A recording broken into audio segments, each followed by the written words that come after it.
Let's mic देश का मिजाज नॉर्थ।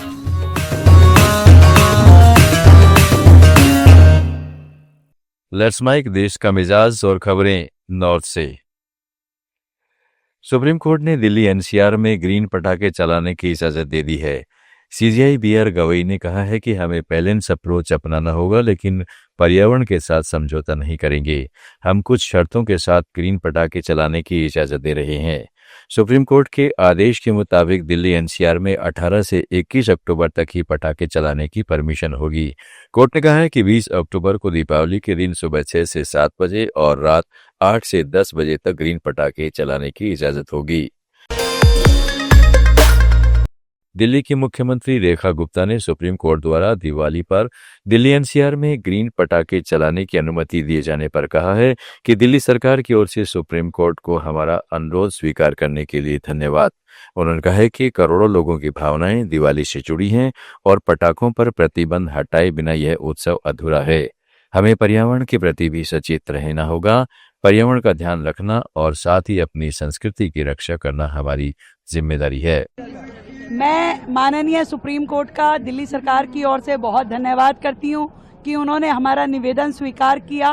करोड़ों लोगों की भावनाओं से जुड़ा हमारा ये दीपावली का महापर्व शायद इन पटाखों की स्वीकृति के बिना सूना रह जाता, हमारे बच्चे उदास हो जाते, परंतु आज आपने ये स्वीकृति दे करके हमें बहुत ही एक खुशी प्रदान की है और हम पर्यावरण और परंपरा को एक साथ चलाते हुए पूरी तरीके से सजग रहेंगे और पर्यावरण का ध्यान भी रखेंगे। 32 देशों के सेना प्रमुख विशेष विमान से आगरा पहुंचे। सैन्य प्रमुखों ने लगभग 1 घंटे तक ताजमहल का दीदार किया। इस दौरान ताजमहल की भव्यता को देखकर उन्होंने कहा, वह ताज। परिवार के सदस्यों के साथ फोटो खिंचवाए। इससे पहले ताजमहल के वरिष्ठ संरक्षक सहायक प्रिंस वाजपेयी और सीआईएसएफ के सीनियर कमांडेंट वीके दुबे ने सेना प्रमुखों की अगवानी की। सैन्य प्रमुखों के साथ 250 सदस्यों का प्रतिनिधिमंडल भी शामिल है। 3 दिवसीय एससीओ समिट दिल्ली में चल रही है, जिसमें ये सभी लोग शामिल होने के लिए भारत आए हैं। केदारनाथ धाम की कठिन चढ़ाई अब आसान होगी। अदानी समूह श्रद्धालुओं की यात्रा को सरल और सुरक्षित बनाने के लिए केदारनाथ से सोनप्रयाग तक 12.9 किलोमीटर लंबा रोपवे बना रहा है। समूह के मुखिया गौतम अडानी ने कहा है कि इस पुण्य कार्य का हिस्सा बनना हमारे लिए गर्व की बात है।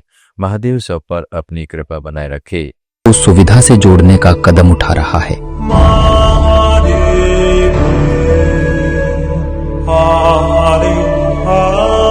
12.9 किलोमीटर लंबा सोनप्रयाग केदारनाथ रोपवे यात्रा का समय 8 से 9 घंटों से घटकर मात्र 36 मिनट होगा। हर घंटे 1800 यात्री प्रति दिशा में यात्रा कर सकेंगे।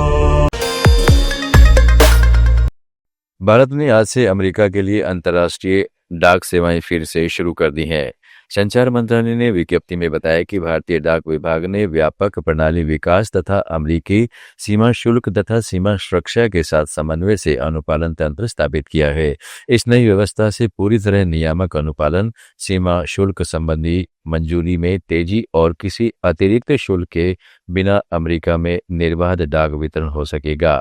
पिछले महीने अमेरिकी सीमा शुल्क विभाग द्वारा आयात शुल्क संग्रहण के लिए जारी नए नियम और प्रशासनिक कार्यकारी आदेश के बाद अमेरिका के लिए डाक सेवाएं रोक दी गई थी।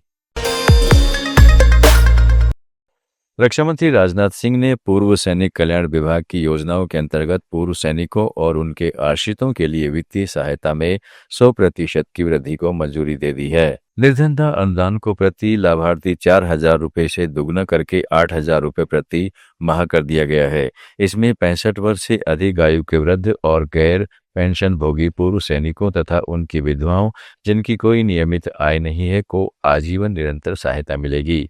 रक्षा मंत्रालय ने कहा 2 आश्रित बच्चों तक के लिए शिक्षा अनुदान को 1,000 रुपये से बढ़ाकर 2,000 रुपये प्रति माह प्रति संतान कर दिया गया है। विवाह अनुदान भी प्रति लाभार्थी 50,000 रुपये से बढ़ाकर 1 लाख रुपये कर दिया गया है। देश का मिजाज में इतना ही। जुड़े रहिएगा लेट्स माइक के साथ।